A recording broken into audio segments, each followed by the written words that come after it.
Hello students, আমি এটা chapter ওপৰত ডিসকাস কৰি আছিলোঁ হেতু হৈছে strategies for enhancement in food production যেটো কি বুলি কোৱা হয় খাদ্য সামগ্ৰী উৎপাদনৰ উন্নতিকৰণৰ কৌশলসমূহ হয়নে আৰু তাত আমি কি পালো সোৱা এনিমেল হাজবেণ্ড্ৰি ওপৰত পঢ়িলো মানে পশুপালনৰ ওপৰত পঢ়িলো তাৰপিছত আমি নেক্সট পঢ়িলো যে কি ফাৰ্ম বিলাক কেনেকৈ মেনেজ কৰা হয় হয়নে যেনেকৈ ডেইৰী ফাৰ্ম হওক বা পল্ট্ৰি ফাৰ্ম হওক এনেকুৱা বিলাক তাৰপিছত নেক্সট আমি পঢ়িলো এনিমেল ব্ৰিডিঙৰ ওপৰত যেটো হ'ল প্ৰাণী প্ৰজনন আৰু এতিয়া আমি আহো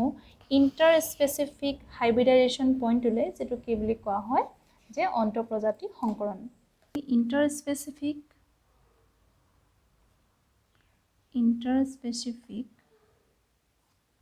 হাইব্ৰিডাইজেশন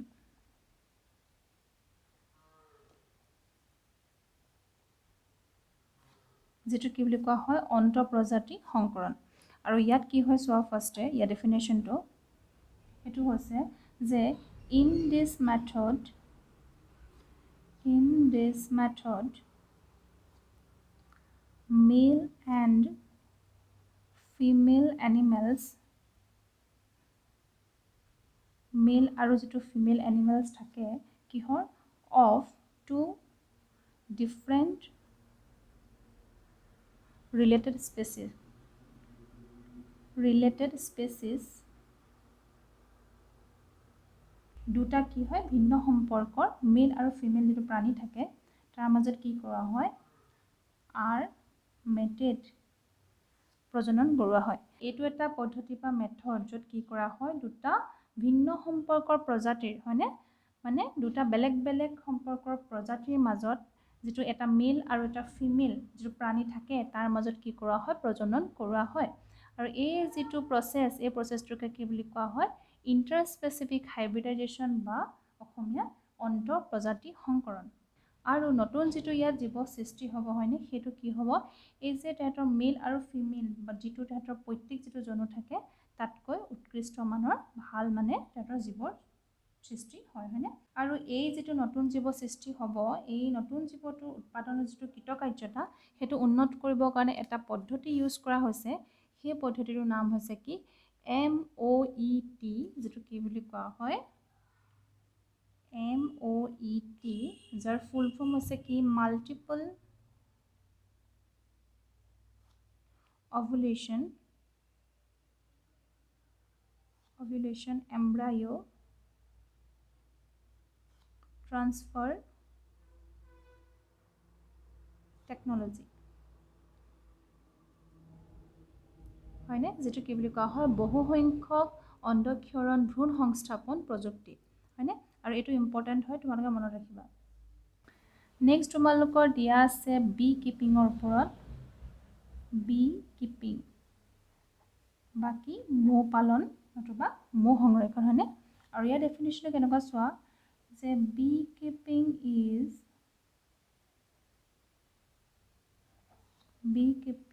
is the maintenance of hives of honeybees হয়নে যিবিলাক মৌ মাখি থাকে সেইবিলাকৰ কি কৰা হয় ৰক্ষণাবেক্ষণ দিয়া হয় হয়নে কিয় দিয়া হয় for the production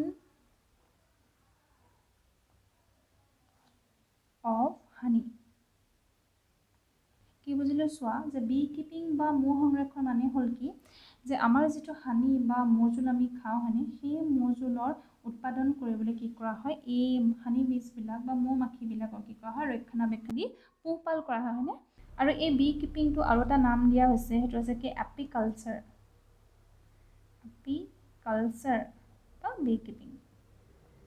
আৰু যেটো এই হানি বা মৌ এটো কি হয় সোৱা এটো হৈছে এবিধ পুষ্টিকৰ খাদ্য হেতু আমি সকলোৱে জানো হয়নে আৰু এই হানি বা মৌক আমি থলুৱা ঔষধ হিচাপেও কি কৰা হয় ব্যৱহাৰ কৰা হয় হয়নে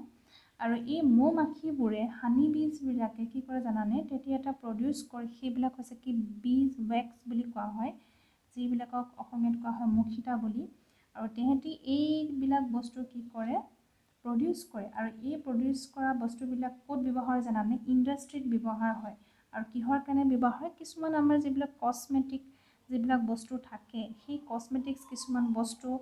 তৈয়াৰ কৰিবৰ কাৰণে হয়নে ইণ্ডাষ্ট্ৰীত এই বীজ ৱেক্সবিলাক ব্যৱহাৰ কৰা হয়। আৰু এই মৌমাখি প্ৰতিপালনৰ বাবে বিভিন্ন ধৰণৰ স্পেচিছ আছে, প্ৰজাতি আছে, কিন্তু তাৰ ভিতৰত মেক্সিমাম যিটো কমন যিটো স্পেচিছ ব্যৱহাৰ কৰা হয় সেইটো হৈছে কি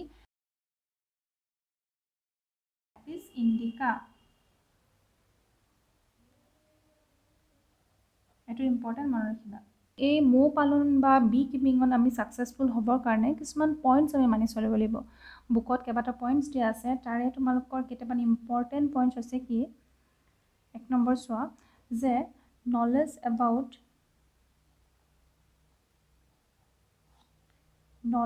of the nature and habits of বীজ, হয়নে?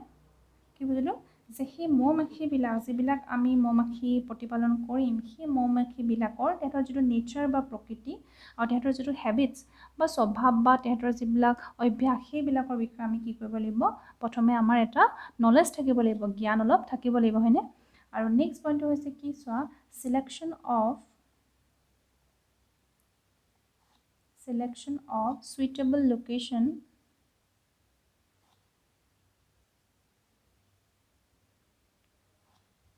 for keeping the beehives, হয়নে? আৰু চোৱা এই যিবিলাক আমি মৌচাকখন যে থাকিব, হয়নে, সেই মৌচাকখন ভালকৈ ৰাখিবৰ কাৰণে আমাৰ এটা চুইটেবল লোকেশ্যন লাগিব বা এটা উপযুক্ত কি থাকিব ঠাই আমি প্লেচ আমি কি কৰিব লাগিব, চিলেক্ট কৰিব লাগিব। 3 নম্বৰ পইণ্টটো চোৱা, কেটচিং এণ্ড হাইভিং অফ swarms। এইটো কি বুজিলোঁ চোৱা, যে মৌমাখি যিটো জাক ধৰা, হয়নে, আৰু তেহেঁতৰ যিটো মৌ বিচনী সেইটো বনোৱা।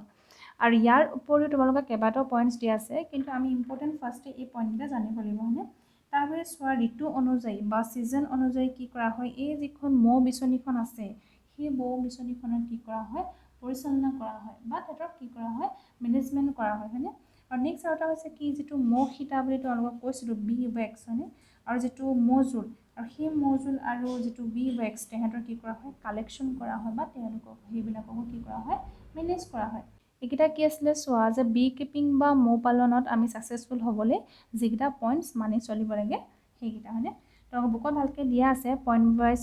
তোমালোকে কপিত লিখি পেলাবা। নেক্সট পইণ্টটো আছে ফিচাৰিজ, যিটো কি বুলি কোৱা হয়, মৎস্য পালন। ইয়াৰ ডেফিনেশ্যনটো চোৱা কি হয়, যে fishery is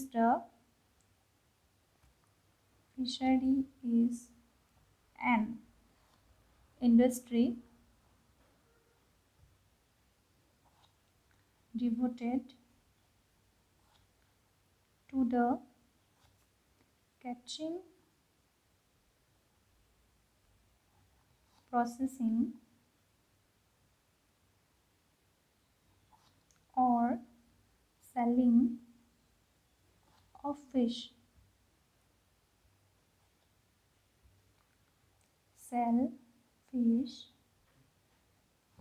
or other aquatic animals. Okay, এইটো হৈছে এটা উদ্যোগ বা এটা ইণ্ডাষ্ট্ৰী য'ত কি কৰা হয়, catching, processing or selling of fish, shellfish or other aquatic animals. মানে হ'ল কি, যিবিলাক মাছ বা শেলফিছ মানে হৈছে বৰ্মি মাছ বা কিছুমান যিবিলাক একুৱাটিক এনিমেলছ মানে জলজ যিবিলাক প্ৰাণী সেইবিলাকক কি কৰা, ধৰা আৰু সেইবিলাকক সংসাধন কৰা বা সেইবিলাকক বিক্ৰী কৰা, গোটেই কাৰ্যখিনি নিহিত হৈ থাকে, সেইটো হৈছে কি ফিচাৰিজ। আমাৰ যিটো ইণ্ডিয়ান যিটো ইকনমি, তাত যিটো এই মৎস্য পালন বা ফিচাৰিজৰ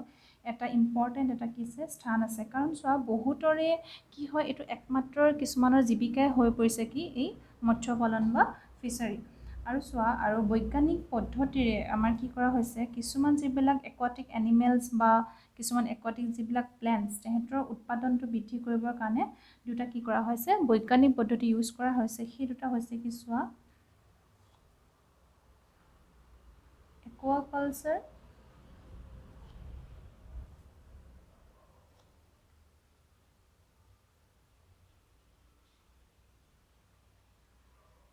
এই দুটা দুটা পদ্ধতিৰে কি কৰা হৈছে চোৱা কিছুমান লুমিয়া বা অলমিয়া এই দুইবিধ পানীত থকা যিবিলাক প্লেন্টছ বা কিছুমান যিবিলাক প্ৰাণী থাকে মানে এনিমেলছ থাকে তেহেঁতৰ যিটো উৎপাদন সেই উৎপাদনৰ হাৰটো কি কৰিব পাৰি বৃদ্ধি কৰিব পৰা গৈছে এই দুটা পদ্ধতিৰ জৰিয়তে নেক্সট তোমালোকৰ দিয়া আছে প্লান্ট ব্ৰিডিং বা উদ্ভিদ প্ৰজনন হয়নে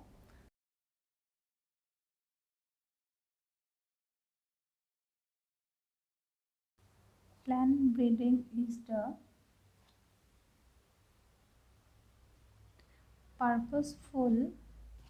manipulation of plant species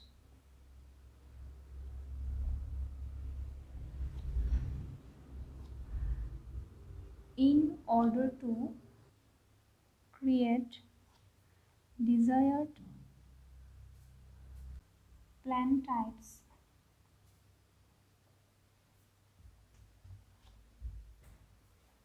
that are better suited for cultivation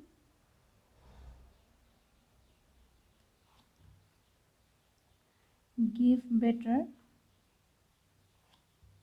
yields and are disease resistant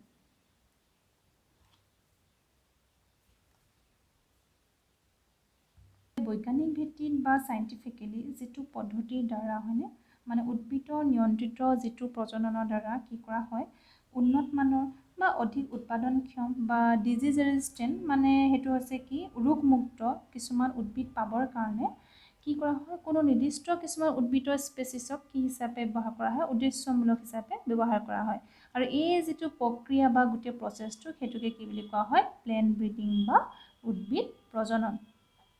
আৰু বৰ্তমান সময়ত কি জানে আনুবংশিক বিজ্ঞান বা জেনেটিক্স আৰু আণবিক জীৱ বিজ্ঞান বা মলিকুলাৰ বায়োলজি আৰু কিছুমান টিস্যু কালচাৰ বা কলাকৰ্ষণ এই পদ্ধতিৰ দ্বাৰা বিভিন্ন ধৰণৰ কি হয় অগ্ৰগতি দেখা গৈছে কি হয় প্লান্ট ব্ৰিডিঙত আৰু কোনোটা শস্যৰ পৰা এটা নতুন জেনেটিক ভেৰাইটি সৃষ্টি কৰিবৰ কাৰণে ব্ৰিডিঙৰ মানে প্ৰজননৰ কিছুমান মেইন কেইটামান ষ্টেপছ থাকে সেই ষ্টেপছ কিটা কি জানে এক নম্বৰ হৈছে কালেকশ্যন অফ variability যেটো কি বুলি কোৱা হয় পৰিৱৰ্তনশীলতা সংগ্ৰহ আৰু সেকেন্ডটো হৈছে কি evaluation and selection of parents এটো হৈছে কি পিতৃ-মাতৃৰ মূল্যায়ন আৰু নিৰ্বাচন আৰু থাৰ্ড নম্বৰ পইণ্টটো হৈছে কি ক্ৰছ হাইব্ৰিডাইজেশ্যন the selected parents নিৰ্বাচিত পিতৃ-মাতৃৰ মাজত সংকৰণ আৰু ফৰ্থ নম্বৰ পইণ্টটো হৈছে চোৱা সিলেকশ্যন এণ্ড টেষ্টিং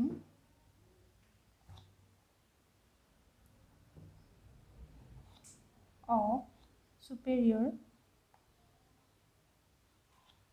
recombinants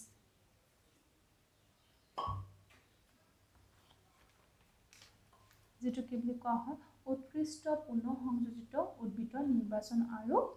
সম্পৰীক্ষা আৰু লাষ্ট 5 নম্বৰ পইণ্টটো হৈছে testing release and commercialization of new ইয়াৰ অৰ্থটো হৈছে নৱলব্ধ শস্যৰ সম্পৰীক্ষা বাণিজ্যিকৰণ আৰু প্ৰয়োগ এইকেইটা পইণ্ট হৈছে কি যেতিয়া এটা শস্যৰ পৰা এটা জেনেটিক ভেৰাইটি এটা সৃষ্টি কৰিবৰ কাৰণে কি হ'ব ব্ৰিডিঙৰ যেটা মেইন ষ্টেপছ এইকেইটা তোমালোকে পইণ্ট ৱাইজ লিখি পেলাবা কপি ঠিক আছে তেন্তে আজি আমি ইমানলৈকে বুজিলোঁ আৰু নেক্সট যিখিনি তোমালোকৰ পইণ্টছ আছে সেইখিনি আমি নেক্সট ক্লাছত ডিছকাছ কৰিম তেন্তে আজিলৈ ইমানে থেংক ইউ